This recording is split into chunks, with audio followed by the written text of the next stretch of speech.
नमस्कार, मैं हूं राहुल शर्मा। आप देख रहे हैं एसपी9 न्यूज। स्वागत है आप सभी का हमारे इस खास प्रोग्राम में। प्रोग्राम की शुरुआत कांग्रेस पार्टी महासचिव प्रियंका गांधी से। कांग्रेस पार्टी महासचिव प्रियंका गांधी इन दिनों उत्तर प्रदेश में एक के बाद एक कई रैलियां करती नजर आ रही हैं। प्रियंका गांधी ने एक के बाद एक कई ऐलान भी किए, लेकिन यहां पर हम बात कर रहे हैं रायबरेली की। जी हां, रायबरेली का गढ़ बचाना कांग्रेस के लिए इस वक्त मुश्किलों में दिखता नजर आ रहा है, क्योंकि कांग्रेस पार्टी के दो करीबी नेताओं ने पार्टी का साथ चुनाव से पहले छोड़ दिया।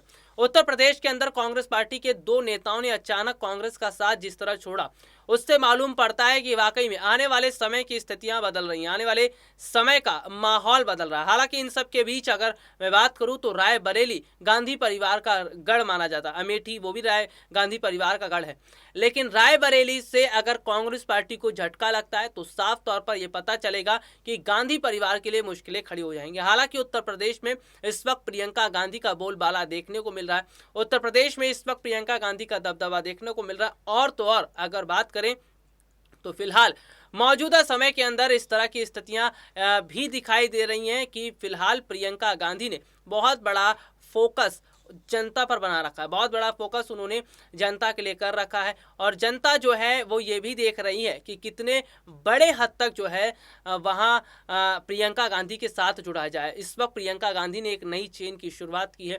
प्रियंका गांधी ने जिस नई चेन की शुरुआत की है वो ये बताता है कि प्रियंका गांधी की इसी मुहिम का फायदा उन्हें मिलने वाला है। कांग्रेस पार्टी इस वक्त तमाम तरीके से काम करती नजर आ रही है। कांग्रेस पार्टी इस वक्त जनता को अपने साथ जोड़ने का काम कर रही है। हालांकि अगर बात करें प्रियंका गांधी अगर रायबरेली का दौरा करती हैं और अगर प्रियंका गांधी वहां पर कई बड़ी रैलियां करती हैं तो इसका फायदा मिलता जरूर नजर आएगा, क्योंकि प्रियंका गांधी की पकड़ अब उत्तर प्रदेश में मजबूत हो चुकी है। यही वजह है कि बीजेपी को अपनी नाक बचाने के लिए प्रधानमंत्री नरेंद्र मोदी सहित कई बड़े नेताओं को उतरना पड़ रहा है, लेकिन प्रियंका गांधी हार मानने वाली नहीं है। देखिए, कांग्रेस पार्टी वो पार्टी है जिसने देश को हमेशा आगे रखा है, जिसने देश को हमेशा आगे बढ़ाने का काम किया है, जिसने पहले देश की जनता को मान्यता दी है। क्योंकि अगर मैं ये बात बोल रहा हूँ क्योंकि ये इसकी वजह है कि कांग्रेस ने देश में पहले 70 साल राज किया। और सबसे बड़ी बात आप ये देखिए कि जब पूरा विश्व एक समय मंदी के दौर से गुजर रहा था, उस समय कांग्रेस की सरकार थी, प्रधानमंत्री मनमोहन सिंह थे, लेकिन हमारे देश में मंदी नहीं थी। इसका मतलब मनमोहन सिंह ने बहुत अच्छे ढंग से अर्थव्यवस्था को संभाल रखा था, इसीलिए हमारे देश में मंदी नहीं थी। और मनमोहन सिंह की तारीफ, कांग्रेस पार्टी की तारीफ तो अमेरिका भी कर रहा था कि मनमोहन सिंह ने किस तरह देश की अर्थव्यवस्था को संभाल रखा। और आज आप स्थिति देख लीजिए कि आज स्थिति क्या है कि आज भले ही पूरे विश्व में मंदी ना हो, लेकिन भारत के अंदर भी मंदी देखने को मिल रही है। भारत के अंदर बहुत हद तक महंगाई बढ़ती दिखाई दे रही है। तो यहाँ पर चीजें ये क्या देखने को मिल रहा है कि जो मनमोहन सरकार ने बनाया, जो कांग्रेस पार्टी ने बनाया, उसको बर्बाद करने में मोदी सरकार का बहुत बड़ा योगदान है।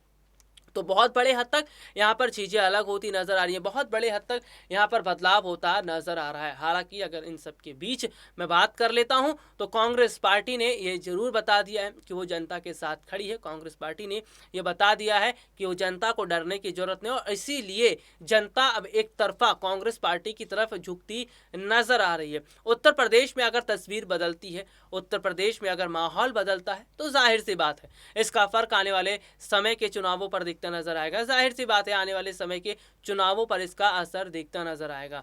वैसे आपको बता दें कि कांग्रेस पार्टी ने किसानों का साथ देकर, महिलाओं का साथ देकर, युवाओं का साथ देकर, युवाओं के भविष्य पर बात करके ये जरूर बता दिया है कि वो उनके साथ खड़ी है, वो उनके साथ हमेशा आगे बढ़ती रहेगी। तो यहाँ पर काफ़ी हद तक जो चीज़ें हैं वो ये बता रही हैं कि आने वाला समय का जो माहौल है वो बहुत अलग हो रहा है। आने वाले समय की स्थितियाँ बदलती दिखाई भी दे रही हैं।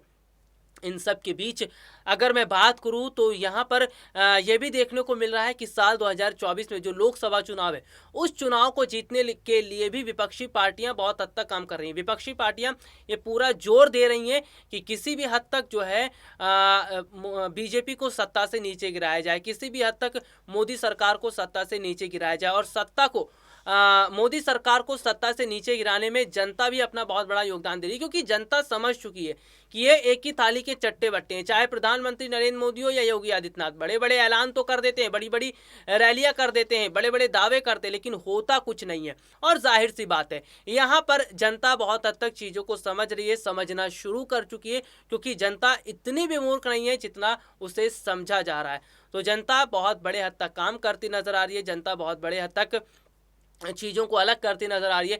लेकिन आने वाले समय में कितना बड़ा फायदा कांग्रेस पार्टी को होगा ये तो वक्त तय करेगा। लेकिन फिलहाल जनता ने मोदी सरकार का साथ देकर, जनता ने मोदी सरकार से किनारा करके ये बता दिया है कि वो मोदी सरकार के साथ अब नहीं खड़ी है। क्योंकि एक समय 2014 का भी था, अगर आपको याद होगा, तो उस समय मोदी लहर चल रही थी देश में, उस समय बीजेपी की लहर देखने को मिलती थी। लेकिन आज वक्त बदल गया है। आज क्या देखने को मिल रहा है? ना मोदी लहर है, ना बीजेपी की लहर, और जनता तो एक बात ये कह रही है कि जल्द से जल्द मोदी सरकार को सत्ता से नीचे गिराया जाए, जल्द से जल्द योगी सरकार को सत्ता से हटाया जाए। देखिए, ये जनता को करना है, जनता को ही बदलाव करना है, और जनता जनार्दन है। जाहिर सी बात है, जनता की बहुत बड़ी ताकत है, और जनता की बहुत बड़ी ताकत होती है तो ये ही बताता है कि कितने हद तक इस वक्त बदलाव हो रहा है। जनता ये समझ चुकी है कि उनका वक्त आ चुका है। और देखिए, जनता की इतनी बड़ी ताकत होती है कि एक एक वोट से वो सरकार बना भी देती है, एक एक वोट से सरकारें गिर भी जाती हैं। तो चुनावों के समय जब वोटिंग होती है, तो वोटिंग के दौरान जनता अपने अधिकारों का इस्तेमाल करती है, वोट करने जाती है, जिस भी राजनीतिक पार्टी को वोट करे। लेकिन इस बार जनता को सोच समझकर वोट करना है। उन्हें ये देखना है कि वो कैसी सरकार चाहते हैं। एक ऐसी सरकार जो देश के भविष्य को सुधारे, उनके बच्चों के भविष्य को सुधारे, युवाओं के भविष्य को सुधारे, या फिर एक ऐसी सरकार जो देश को लगातार गड्ढे में गिराती चली जाए, अर्थव्यवस्था को खराब करती चली जाए। जनता पर फैसला छोड़ देते हैं, जनता को क्या करना है। लेकिन एक बात यहाँ पर हम जरूर ये बताना चाहेंगे कि चुनावों से पहले उत्तर प्रदेश के अंदर प्रियंका गांधी ने जिन मुद्दों को उठाया, वो मुद्दे योगी आदित्यनाथ को उठाने चाहिए थे, और उन मुद्दों पर काम करना भी चाहिए था। प्रियंका गांधी ने किन मुद्दों को उठाया है?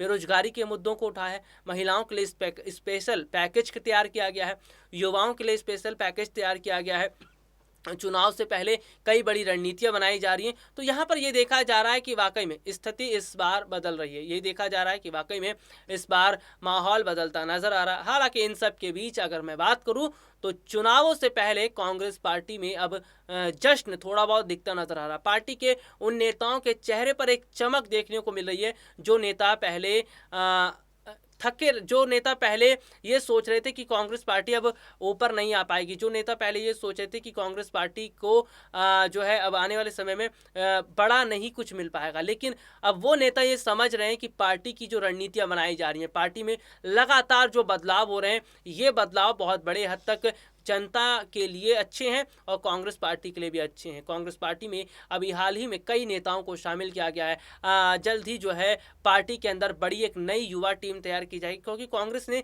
सदस्यता अभियान की शुरुआत की है। तो कांग्रेस के इसी सदस्यता अभियान की शुरुआत यहाँ पर दिखती नजर आ रही है, जिसका फायदा पार्टी को मिलेगा। आज के लिए इतना ही, आपसे फिर मुलाकात होगी, तब तक ले इजाज़त दीजिए, नमस्कार।